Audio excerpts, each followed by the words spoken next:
Vamos a escuchar la palabra. Padre, gracias por traernos otra vez, otro día, otro domingo, a reunirnos en tu nombre. Estamos acá por el poder de tu Espíritu y no por nuestras propias fuerzas. Nosotros, débiles, cada día fallamos, caemos, tropezamos, pero 7 veces cae el justo y de todas nos levantás vos. Así que acá estamos. Te rogamos que nos prepares para escucharte, para entenderte. Así como tocaste, abriste el corazón de Lidia para que prestara atención a lo que Pablo dijera, así te rogamos que hagas con cada uno de nosotros, aunque ya somos tus hijos, pero igualmente el pecado nos endurece y nos cierra a tu verdad. Te rogamos que tu Espíritu nos ablande y nos prepare para escucharte, para entenderte y para creerte. Sobre todo para creerte. Que cualquiera te puede escuchar, pero no cualquiera te cree. Y el creer, esa confianza y esa fe es un don que viene de vos. Por eso te rogamos a vos que nos des el don de la fe para creer tu palabra. Que todo sea para exaltar tu nombre. Amén. Vamos a ver hoy la carta de Pablo a los Gálatas. Y vamos a tratar de ir en orden. Leímos 2 Corintios, sigue Gálatas, Efesios ya lo vimos, después será Filipenses, y así hasta que termina el Nuevo Testamento. Gálatas. Pablo fundó varias iglesias en la provincia romana de Galacia. Eso está relatado en Hechos, capítulo 13 y capítulo 14. Sí, no es que Pablo escribe a esta carta a una iglesia en particular, sino a un conjunto de iglesias en la ciudad romana de Galacia, provincia romana de Galacia. Pasó, capítulo de Hechos 13 y 14, en el capítulo 18 de Hechos dice que Pablo volvió haciendo el mismo recorrido a la inversa, en las iglesias que había fundado en Galacia, confirmando a los hermanos en la fe. ¿Sí?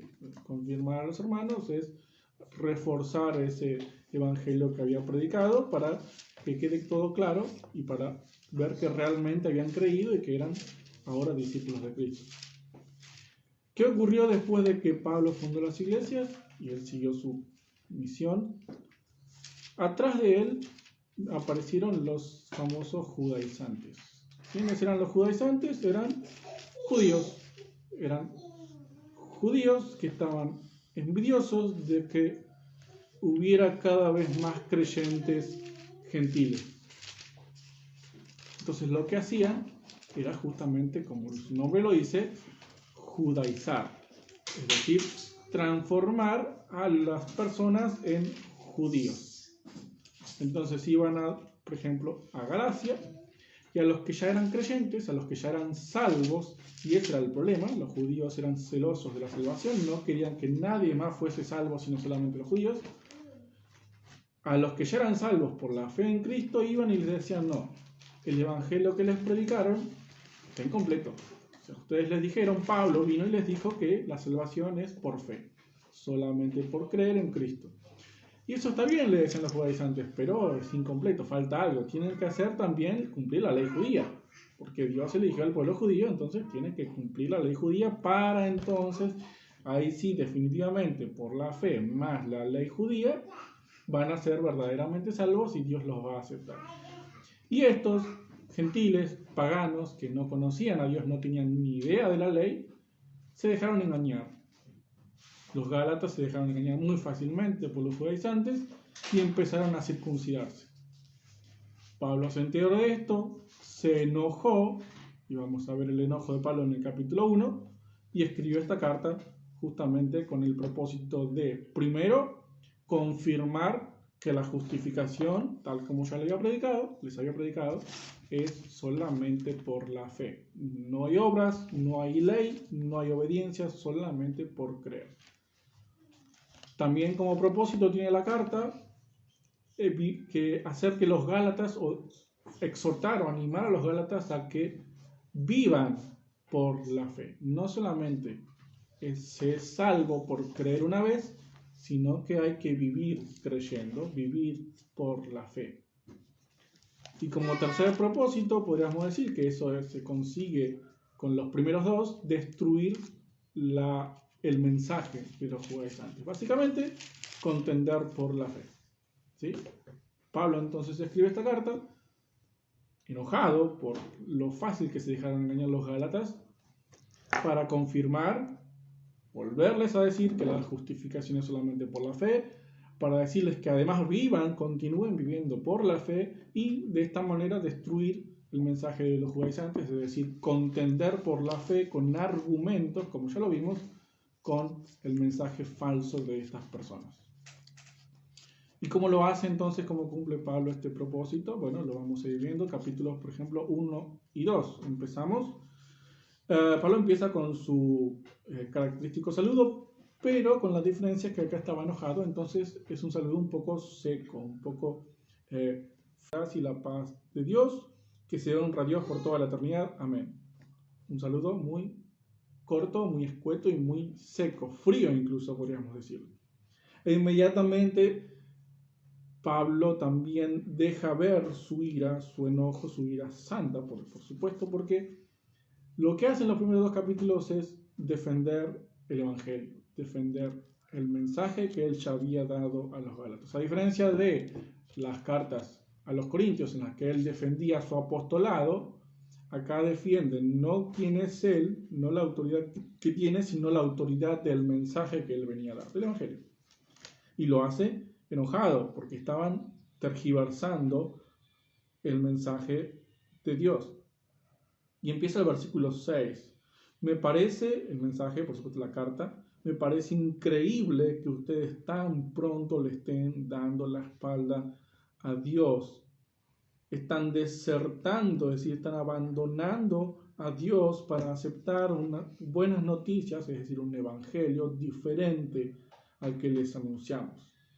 Y los gálatas recién habían creído, habían entendido el evangelio, se habían convertido, eran salvos, ya habían empezado su vida nueva e inmediatamente se desviaron. Así muy fácil, vinieron, le dijeron, tenés que hacer algo más para ser salvos, a pesar de que ya eran salvos, y se dejaron convencer. Por eso Pablo dice, me parece increíble que enseguida tan pronto estén dando la espalda a Dios. Y no es que haya otro evangelio, dice Pablo, sino que ellos quieren cambiar o tergiversar, dice el versículo 7, las buenas noticias acerca de Cristo. ¿Sí? No existen dos evangelios, no es que ellos traen otro evangelio distinto o más completo, sino que lo que hacen es directamente tergiversar, cambiar, modificar el evangelio de Jesucristo.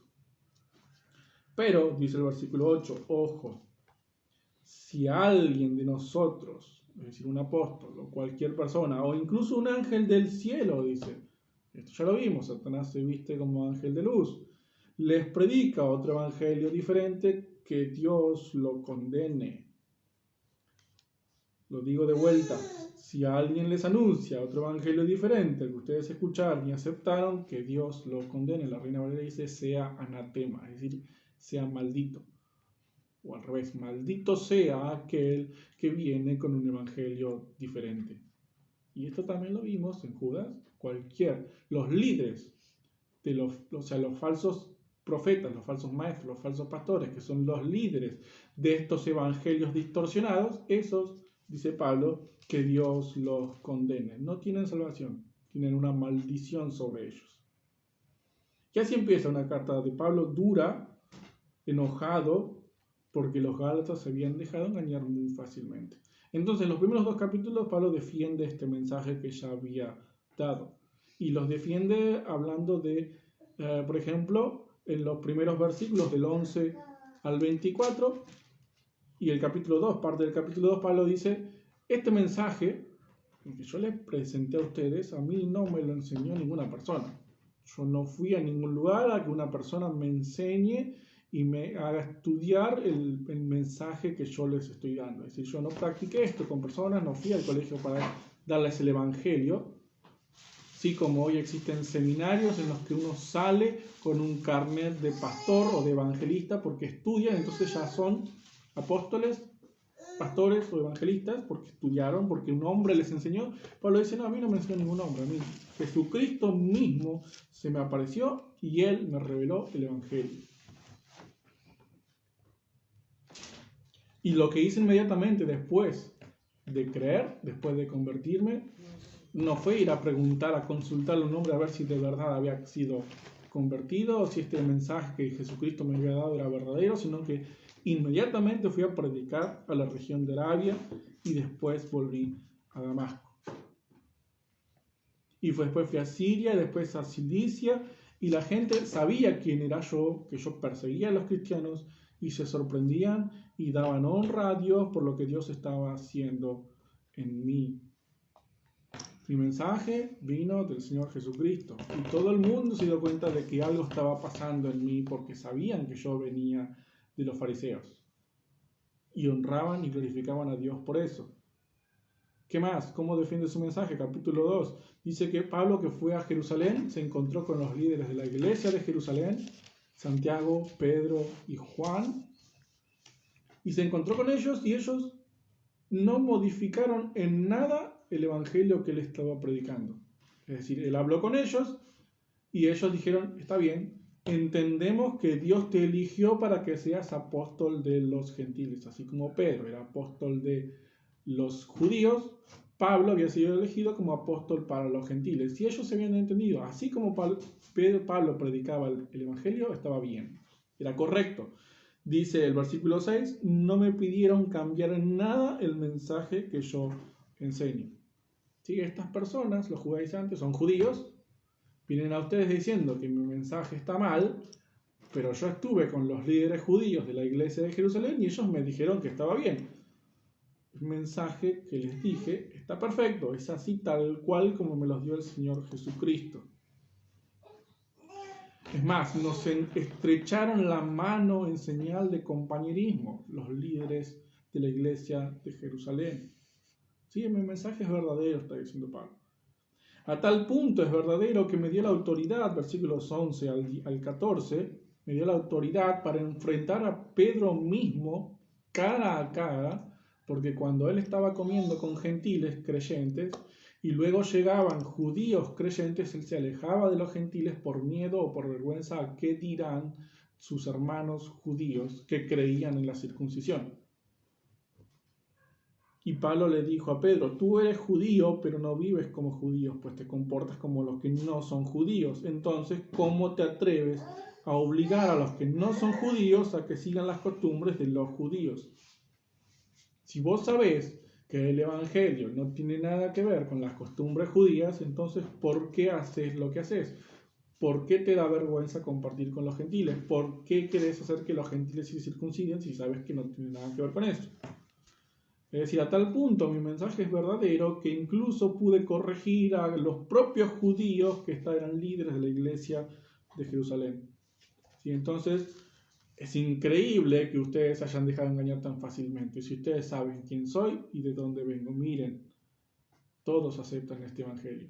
Es este el evangelio verdadero.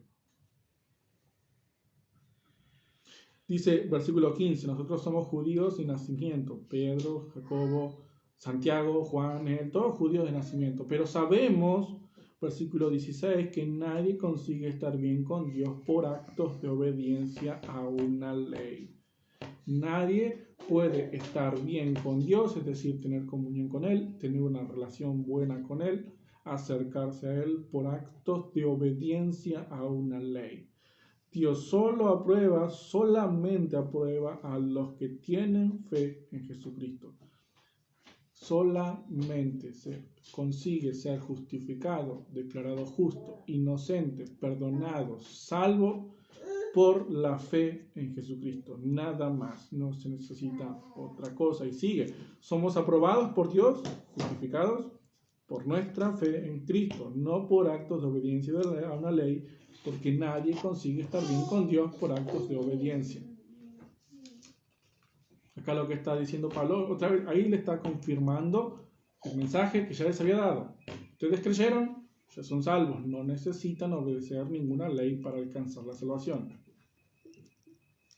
Es más, Nosotros, dice el versículo 17, igual que los gentiles, necesitamos a Cristo para ser salvos, para estar bien con Dios. Y eso demuestra que también nosotros, aunque seamos judíos de nacimiento, también somos pecadores.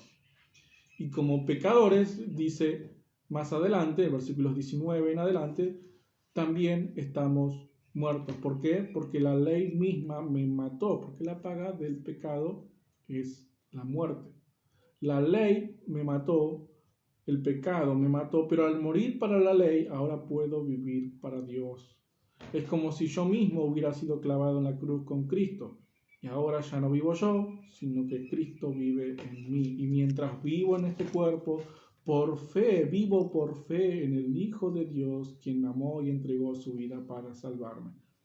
Así que yo no voy a rechazar la gracia de Dios, dice el versículo 21.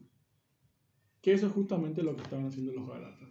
Desertando de la gracia de Dios. Le estaban dando la espalda a la gracia de Dios, queriendo ganarse su favor, que es inmerecido, por el mérito de cumplir una ley. Y Pablo dice, yo no voy a hacer eso. Este es el mensaje, este es el Evangelio.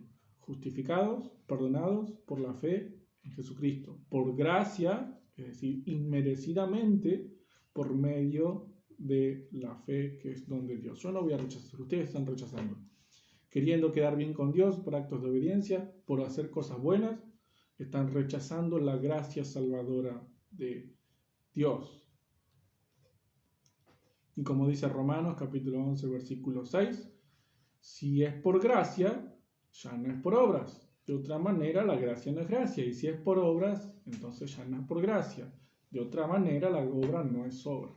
En otras palabras, la gracia de Dios, en cuanto a la justificación, en cuanto a la salvación, la gracia de Dios y las obras son opuestas. No se pueden mezclar. O uno es salvo por gracia, por medio de la fe, o uno es salvo por las obras. No es salvo por gracia y fe más obras, porque no son compatibles, porque si es por gracia no es por obras, dice Pablo. Y no se es salvo tampoco por las obras, está diciendo Pablo. No se mezclan, es una sola, y ya Pablo está diciendo obras no. Entonces, ¿qué queda? Fe. Salvos solamente por fe y solamente por gracia. Entonces, en los primeros 2 capítulos, Pablo defiende ese mensaje y lo confirma. Solamente fe, solamente gracia. No hay que hacer más nada que creer en Jesucristo para ser salvo y estar bien con Dios o estar en paz con Él.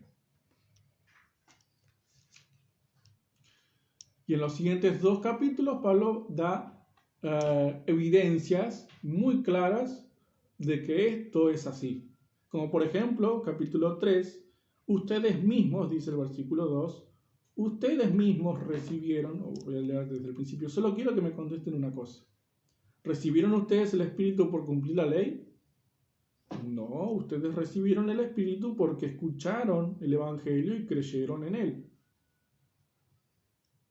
Más adelante dice, ¿acaso Dios les da el Espíritu por cumplir la ley? ¿Acaso Dios hace milagros entre ustedes porque cumplen la ley? No, Dios les da el Espíritu y hace milagros entre ustedes porque escucharon el Evangelio de la salvación y creyeron en él. La primera evidencia de Pablo es muy obvia, ellos mismos. Por eso empieza el capítulo 3 diciendo, qué tontos que son, Gálatas. Ustedes son la evidencia de que el mensaje que les di es verdadero. Antes no creían, estaban lejos de Dios. Yo les prediqué el Evangelio, creyeron y entonces fueron salvos. Dios les dio el Espíritu. ¿O acaso ustedes estaban cumpliendo una ley que no conocían para que después Dios les diera el Espíritu? ¿Qué tontos que son? ¿No se dan cuenta de que ustedes creyeron y fueron salvos? ¿Por qué entonces se dejan llevar por el mensaje de estos falsos hombres, falsos apóstoles, falsos mensajeros de Dios? Y el versículo 6, Abraham creyó a Dios y le fue contado por justicia. Sí, acá lo dice de otra manera, quien tomó en cuenta la fe de Abraham y lo aprobó. Sí, Abraham creyó a Dios y le fue contado por justicia. Abraham fue salvo, fue declarado justo, fue perdonado porque creyó a Dios. No dice Abraham creyó y más tarde obedeció a la palabra de Dios y entonces por eso fue justificado delante del Señor, ¿no? Dice Abraham creyó y eso fue contado por justicia. Dios tomó en cuenta la fe de Abraham y lo justificó por la fe. Entonces los verdaderos hijos de Abraham son los que tienen fe, los que pertenecen a la descendencia de Abraham son los que tienen fe en Cristo. Y sigue diciendo, los que se preocupan solo, versículo 10, los que se preocupan solo por cumplir la ley, están bajo maldición, porque dice la Escritura, más evidencias ahora en la Escritura. Uno debe hacer todo lo que dice la ley, y si no obedece siempre la ley, estará bajo maldición. ¿Sí? ¿Ustedes quieren cumplir la ley? Bueno, tienen que cumplir absolutamente cada punto, cada coma, cada tilde, cada jota de la ley, si no, están bajo maldición. ¿Quieren vivir por la ley? Bueno, inténtelo, pero el que no lo hace perfectamente está bajo maldición. Y eso está escrito, eso es evidencia. Entonces está claro que nadie logra ser aprobado por Dios a través de la ley, porque otra vez dice la Escritura, el justo por la fe vivirá. Pablo les presenta evidencias muy claras. Primero lo obvio, ustedes por fe no estaban cumpliendo ninguna ley. La palabra que dice, el que quiere cumplir la ley está maldito porque no puede cumplir toda la ley. ¿Qué más dice? Se vive por la fe, uno vive por la fe y no de otra forma. Y la ley no se basa en la fe. Por el contrario, la persona que practica la ley, también dice la Escritura, obtiene vida gracias al mandamiento. O en realidad, acá está traducido de otra manera, sino que uno conseguiría vida obedeciendo absolutamente toda la ley. Y Cristo pagó para librarnos de la maldición de la ley y aceptó estar bajo maldición en lugar de nosotros, porque la Escritura dice, maldito todo aquel cuyo cuerpo es colgado en un madero. Cristo hizo eso para que las bendiciones que recibió Abraham llegaran a las demás naciones. Sí, está claro. Ustedes, salvos por fe, la Escritura dice, salvos por fe, vivos por fe, maldito aquel que no cumple toda la ley. Cristo fue maldito por nosotros, porque maldito aquel que muere en un madero, para que a través de él las bendiciones que eran para Abraham llegaran al resto de las naciones, por la fe en él. ¿Qué más? Versículo 16. Dios les hizo promesas a Abraham y a su descendencia, que dice que la descendencia es la familia de Cristo. Y Dios hizo un pacto con Abraham y ese pacto fue oficial mucho antes de que llegara la ley. La ley llegó 430 años después. Miren el ejemplo de Abraham. Él fue por fe. Sí, además Dios le hizo una promesa, hizo un pacto con Abraham mucho antes de la ley. Entonces, ¿cómo alguien puede decir que uno es salvo por seguir la ley? Si la promesa, si la gracia, si la fe, la justificación vino antes, más de 430 años antes. Las bendiciones que Dios nos prometió no las podemos recibir por obedecer la ley. Dios entregó gratuitamente sus bendiciones a Abraham por medio de una promesa. Es decir, Dios prometió esas bendiciones a Abraham y punto. O sea, no le dijo, no le puso una condición. Hizo un pacto con Abraham, le prometió una bendición, es decir, bendito tú y todas las naciones, a través de ti van a ser benditas todas las naciones. Le hizo una promesa a él y a su descendencia. Y las bendiciones llegan por promesa, porque Dios prometió que iba a bendecir, no por cumplir una ley. La ley fue dada para mostrar los pecados y era válida hasta el momento en que llegara aquella descendencia que iba a recibir la promesa, es decir, hasta Cristo. La ley fue hasta Cristo y ya no estamos bajo la ley, sino bajo la gracia. Entonces no pueden ser salvos por la ley. Ahora y siempre se llegó a ser salvo por medio de la fe. Por gracia, por medio de la fe. La ley dice, más del versículo 22, que encierra todo el mundo bajo el poder del pecado para que los que crean puedan recibir por la fe en Jesucristo la nueva vida que Dios prometió. La ley está, como dice el versículo 23, para encerrarnos, para custodiarnos como prisioneros, como guardianes. La ley es un guardián o un ayo, dice la Valera, que nos custodiaba como prisioneros, encerrados estábamos todos en el pecado por desobedecer la ley, para que podamos entonces recibir la salvación por medio de la fe y no por actos de obediencia. ¿Ven el razonamiento? La ley vino para encerrar a todos bajo pecado, bajo la maldición del pecado, para que solamente podamos salir de eso por medio de la fe en Jesucristo. Es imposible salir de la maldición del pecado, de la maldición de la ley, por actos de obediencia, por esfuerzo propio. Uno está encerrado por esa ley. El resultado, dice entonces, es que estamos justificados a través de la fe. Y ahora que llegó la fe, ya no necesitamos que la ley sea nuestro guardián. Ya la ley no rige sobre nosotros de la misma manera que antes. Entonces, versículo 26, todos son hijos de Dios por la fe en Jesucristo.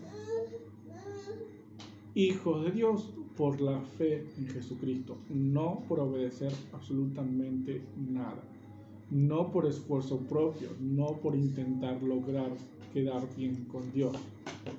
Entonces, versículo 29, si ustedes pertenecen a Cristo, también son la descendencia de Abraham. Y si son la descendencia de Abraham, también son herederos de las promesas que Dios le hizo a él. Ustedes son hijos de Dios y por lo tanto Él puso el espíritu de su Hijo en nosotros y ese espíritu grita, querido Padre, Abba, Padre. Entonces ya no eres esclavo, sino hijo, y por ser hijo Dios te ha hecho su heredero. Antes, encerrados como prisioneros, como esclavos, bajo la maldición de la ley, por el pecado que habíamos cometido, porque el pecado es transgresión de la ley, pero por medio de la fe en Jesucristo somos liberados de esa esclavitud, de esa prisión, y dejamos de ser esclavos y pasamos a ser hijos de Dios. Esto es lo que está diciendo Pablo.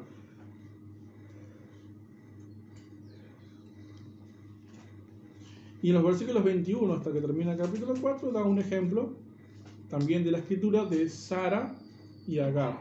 Sara, una mujer libre, Agar, la esclava, dice que Abraham tuvo dos hijos. Uno nació de esclava y otro nació de una mujer libre. El hijo de la mujer esclava nació por decisión humana, pero el hijo de la mujer libre nació por promesa de Dios. Entonces hay dos caminos, dos formas, dos descendencias. Uno viene por decisión humana y el otro viene por la promesa de Dios. El hijo que vino por decisión humana es hijo de una esclava, y el hijo que vino por la voluntad de Dios o por la promesa de Dios es hijo de una mujer libre.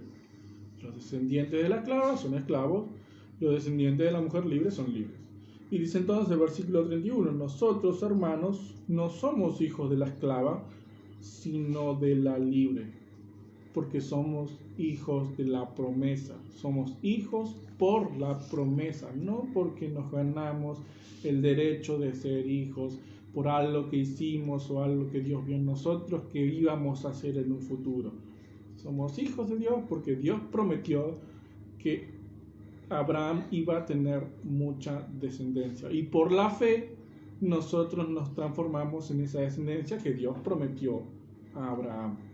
Somos hijos de la promesa que Dios le hizo a Abraham y a Sara.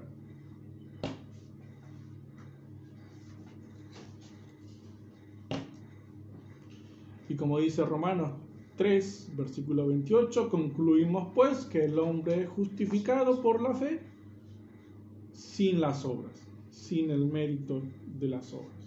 Y esto tira por la borda, una vez más, todas las religiones que se basan en las obras, las buenas obras para conseguir la salvación.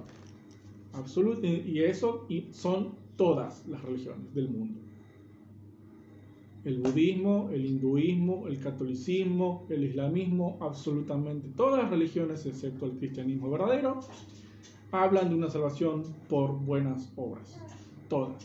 Por lo tanto, todas las religiones esas son falsas y sus promotores, sus líderes, están bajo maldición.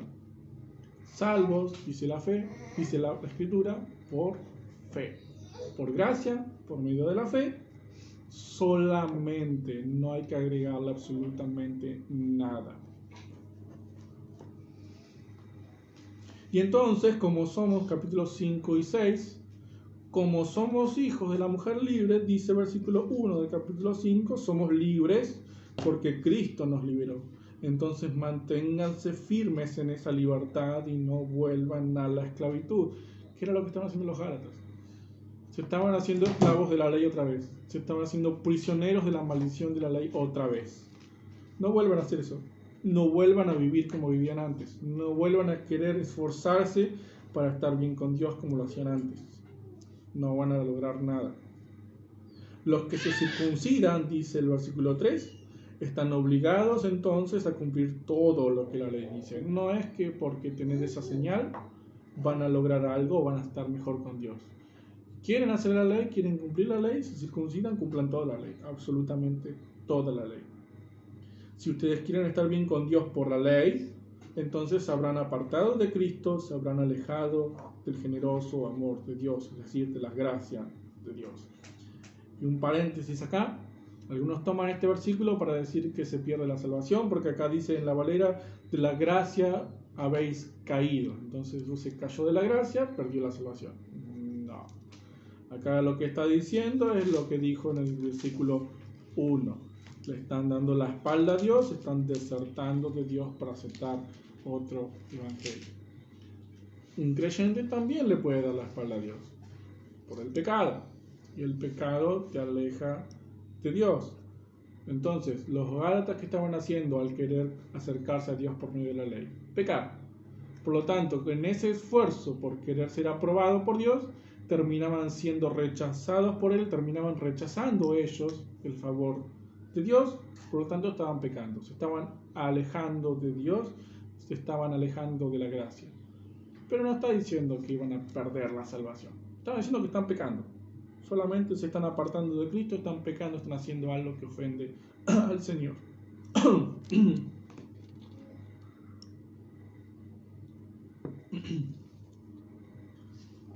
Por el Espíritu recibimos la esperanza de que Dios nos va a aprobar por la fe.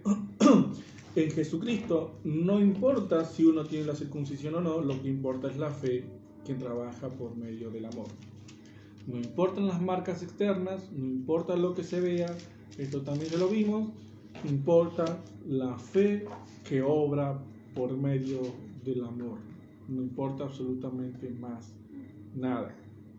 Tengan cuidado, versículo 9, un poco de levadura fermenta o leuda toda la masa. Si ustedes aceptan parte de ese mensaje falso que les están trayendo, cuidado, porque eso puede empeorar. Y versículo 13, hermanos, Dios los ha llamado para que sean libres, pero no permitan que la libertad sea una excusa para complacer sus deseos perversos. Mejor, ayúdense unos a otros siempre con amor, pues toda la ley se resume en una sola frase: ama a tus semejantes como a ti mismo. Sí, Dios nos llamó a ser libres. Por eso, versículo 16, les doy este consejo: dejen que el Espíritu guíe su vida y no complazcan los deseos perversos de su naturaleza carnal. Esta frase, dejen que el Espíritu guíe su vida, en la Reina Valera es andad en el Espíritu. Sí, una frase conocida, anden en el Espíritu. Y tiene esta idea de sí, como de permitir, pero no tiene que ver con darle permiso al Espíritu, sino que la explicación está en lo que sigue después. No complazcan los deseos perversos de su naturaleza carnal. Y habla de que hay dos naturalezas: la naturaleza del espíritu y la naturaleza de la carne. Las dos se oponen. Y nosotros no hacemos lo que queremos, sino que nuestra voluntad está sujeta o a una naturaleza o a la otra, es lo que está diciendo Pablo acá. Entonces, si ustedes alimentan la carne y siguen los deseos perversos de la naturaleza carnal, entonces no se están dejando guiar por el Espíritu. Si ustedes dejan de alimentar los deseos de la carne, entonces van a estar andando en el Espíritu. Sí, es como si el Espíritu nos quisiera llevar de la mano y nuestros pecados sean un peso. A medida que nosotros vamos soltando ese peso, nos vamos avanzando con el Espíritu más rápidamente. Si avanzamos con Él nos va llevando de la mano y nos guía. A medida que nosotros pecamos y tenemos ese peso del pecado, bueno, ya no nos estamos guiando por el Espíritu, sino que ahora estamos incluso queriendo ir en contra de Él. ¿Sí? Dejarse guiar por el Espíritu o andar por el Espíritu tiene que ver con abandonar los pecados o seguir pecando. Si abandonas los pecados, entonces te guía el Espíritu. Si seguís pecando, entonces ya no te guía el Espíritu. Y acá entonces compara las obras de la carne, que son muy claras, dice: inmoralidad sexual, impureza, descontrol, idolatría, brujerías, odio, discordia, celos, iras, rivalidades, peleas, divisiones, envidias, borracheras, parrandas y otras cosas parecidas. Todo esto dice, los que hacen esto, los que practican estas cosas, no tienen parte en el reino de Dios. En cambio, el Espíritu produce, o el fruto del Espíritu es amor, alegría, paz, paciencia, amabilidad, bondad, fidelidad, humildad y dominio propio. Ahí está comparando la carne y el Espíritu. Vos alimentás uno, entonces y el Espíritu no te va a llevar a ningún lado porque vos estás yendo para el otro lado. Ahora vos alimentas el otro, bueno, entonces eso es andar en el Espíritu. Eso es vivir, dejar que te guíe el Espíritu. Todos los que pertenecen a Cristo han crucificado su naturaleza carnal con sus pasiones y sentimientos egoístas. Y ya que el Espíritu nos da vida, entonces debemos dejarlo que nos guíe. La Reina Valera dice: si vivimos por el Espíritu, andemos por el Espíritu. Si el Espíritu nos dio la vida, entonces continuemos viviendo en el Espíritu, con el Espíritu, guiados por el Espíritu. ¿Sí? Nuestras pasiones y deseos están crucificados con Cristo, pero en la crucifixión están agonizando. Y en esa agonía puede haber momentos en los que quiera salirse de esa cruz la carne y seguir peleando. Y bueno, eso es lo que pasa. Tenemos esa lucha con la carne que está muriendo. Y esto, dice el versículo 2, es cumplir la ley de Cristo. Andar en el Espíritu es cumplir la ley de Cristo. Y da en el capítulo 6, los primeros 10 versículos, algunos puntos, pequeños 5 puntos podríamos decir, que significan cumplir la ley de Cristo o andar en el Espíritu. Por ejemplo, versículo 1, si alguien peca, alguien cae en la trampa del pecado, ustedes que son guiados por el Espíritu, dejarse guiar por el Espíritu, acérquense a él y ayúdenlo a corregir su error. La primera demostración que dice Pablo, el primer ejemplo que toma Pablo de demostrar que uno anda en el Espíritu es que corrige al otro de su pecado, por su pecado. Pero ojo, háganlo con humildad, porque ustedes también pueden caer en tentación. Ayúdense cuando se encuentren en problemas. Compartan lo que tienen con aquellos que les están enseñando la palabra. No nos cansemos de hacer el bien, es más, siempre que podamos hagamos el bien a todos, especialmente a los que pertenecen a la familia de la fe. Entonces, ¿qué es andar en el Espíritu? ¿Qué es andar en la libertad que Cristo nos dio? ¿Qué es cumplir la ley de Cristo? Bueno, 5 puntos dice acá Pablo: corregir en amor, ser humildes también cuando uno corrige, ayudarse cuando están en problemas los hermanos, compartir lo que uno tiene, sobre todo con aquellos que están enseñando, y no cansarse de hacer todo el tiempo el bien. Eso es cumplir la ley de Cristo, eso es andar en la libertad, eso es lo que tenemos que hacer con la nueva vida que Dios nos dio. Hay algunos, termina entonces Pablo diciendo, que los obligan a circuncidarse, pero solamente lo hacen para presumir de que lograron hacer que se circunciden. Pero eso no importa. Lo que importa, dice en el versículo 15, es la nueva creación que Dios está haciendo. La circuncisión no importa. Lo que importa es la nueva creación. Todas las obras de la ley, todo tu esfuerzo que hayas hecho en algún momento de la vida, o que incluso hagas ahora, no importa. Lo que importa es la nueva creación que Dios está haciendo. Porque como dice 2 Corintios 5:17, versículo conocido, las cosas viejas pasaron, todo aquí es hecho nuevo. Todos somos nueva creación, somos nuevas criaturas. Lo viejo pasó, el que está en Cristo, ahora me estoy acordando, el que está en Cristo, nueva criatura es, lo viejo pasó, todo es hecho nuevo. Eso es lo que importa. ¿Quién eras antes? No importa, ya pasó. Lo que importa es desde que naciste en Cristo en adelante. Esa es la nueva creación de Dios, eso es lo que importa. Lo que está antes, pasado, pisado, eso es borrado, no sirve más, no cuenta, Dios lo olvidó, lo tiró a las profundidades del mar. Lo que importa es la nueva vida en Cristo. Entonces ven que Pablo cumple su propósito de confirmar que la justificación es solamente por la fe, de exhortarlos a que vivan por la fe, haciendo uso de esa libertad que tienen, y desmiente, destruye el mensaje de los judaizantes, contiende por la fe con ellos. Y para terminar, 3 puntos, 3 pequeñas reflexiones. La primera es que hoy en día los judaizantes todavía existen. Sí, hay gente que cree que uno adoptando las costumbres judías, hablando hebreo, vistiéndose como se vestían los hebreos, llega a tener una mejor relación con Dios. Que sí, tenés que creer, pero los judíos son el pueblo de Dios, entonces tenés que hacer las cosas que hacían ellos. ¿Sí? Ahí tenemos incluso sectas u otras religiones como los testigos de Jehová o los mormones, ¿sí? Que tienen sus costumbres como por ejemplo el sábado, ¿sí? Practicar el sábado. ¿Por qué? Porque la ley lo dice.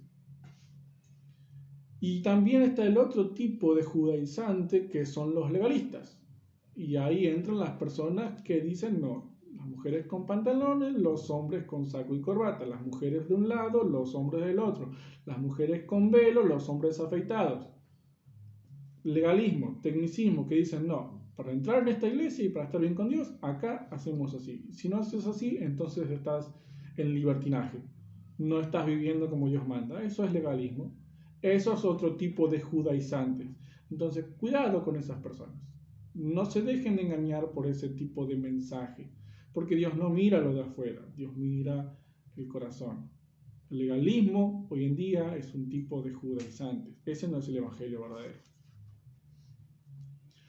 Otra cosa, la justificación es solamente por la fe. Sí, no hay que hacer nada. Pero Santiago habla de que Abraham no solamente fue justificado por la fe, sino que él obedeció cuando le pidió a Dios que sacrificara a su hijo, y entonces fue justificado también por medio de las obras, dice Santiago. Lo que está diciendo él es que no alcanza con la fe, o así lo interpretan algunos, para ser justificado. Pero el punto es, como empieza Santiago en el capítulo 2 diciendo, es ¿de qué sirve decir que tenés fe si no hay obras? Es decir, uno es salvo solamente por la fe. Sí, eso está claro, eso es innegable y no hay manera de ir contra eso. No hay manera de negarlo. Pero, dice Santiago, decir que tenés fe no sirve de nada. Hablar, contar, yo soy cristiano, voy a la iglesia, yo creo en Dios, yo le creo a Dios, no sirve de nada. Lo que sirve o lo que te da cuenta de que esa fe es verdadera son las obras. Las obras no te salvan, pero las obras son evidencias de que esa fe que estás diciendo que tenés es verdadera. Y eso es lo que habla Pablo del fruto del Espíritu. El fruto del Espíritu muestra que esa fe es verdadera. Uno es salvo solo por fe, sí. Pero esa fe se ve. Por eso dice Santiago, mostrame tu fe sin obras y yo te muestro mi fe por mis obras. ¿Vos decís que tenés fe? ¿Dónde está? No la veo. Yo digo que tengo fe. Bueno, la vas a poder ver porque mi fe me lleva a obrar. Mi fe me lleva a hacer las cosas bien. Y como tercer punto, un detalle no menor, que las obras que uno hace por medio de la fe no son como una lista de compras. Porque uno puede decir, bueno, las obras demuestran la fe. ¿Qué obras tengo que hacer? Bueno, voy a ver en la escritura, a ver qué es lo que tengo que hacer. Tratar bien a los pobres, ayudar a mis hermanos, corregir cuando están equivocados, hacer siempre el bien y hacer una lista, bueno, cumplo esto, hice esto, entonces voy bien. Significa que tengo fe. Las obras no funcionan así, sino que dice la escritura que incluso las buenas obras Dios las preparó de antemano para que andemos en ellas. A medida que caminamos en este nuevo camino, las buenas o las oportunidades de hacer las buenas obras van a aparecer porque Dios ya las preparó de antemano para que andemos, para que vivamos, para que las hagamos, para que andemos en ellas. Así como Pablo les dijo a los corintios, aprovechen esta oportunidad de ser generosos, de hacer buenas obras, de demostrar su fe. Bueno, así es como son las buenas obras en general. Se presentan las oportunidades y por la fe uno las aprovecha. Si no tiene fe, si la fe no es verdadera, entonces, bueno, esas obras no van a existir. Así que legalismo son los nuevos judaizantes, fe solamente, pero las obras demuestran esa fe. Y esas obras también las puso Dios para que cuando nos topemos con las oportunidades por medio de la fe y por ayuda del Espíritu, las aprovechemos. Así que justificación solo por la fe, libres de la ley, nada de obras, nada de esfuerzos, solo por la fe en Cristo. Oramos y terminamos hoy. Padre, gracias por hablarnos, gracias por tu Hijo, gracias por esa salida de la maldición de la ley. Levantaste a tu Hijo en la cruz para que cualquiera que se acerque y mire sea salvo. Cualquiera que mire y crea sea salvo. Salvo de la maldición de la ley, salvo de la maldición del pecado, salvo de la condenación por nuestros pecados. Vos lo pusiste a Él para que Él cumpla la ley, porque nosotros no podíamos. Y así todo fue maldito por nuestra culpa. Gracias por tu Hijo. Te rogamos que este mensaje, que tu evangelio se siga extendiendo a lo largo y ancho del mundo, para que cada vez más personas se arrodillen ante vos y reconozcan que sos el Señor, para tu gloria, para tu honra, para tu exaltación, hoy y siempre. Amén.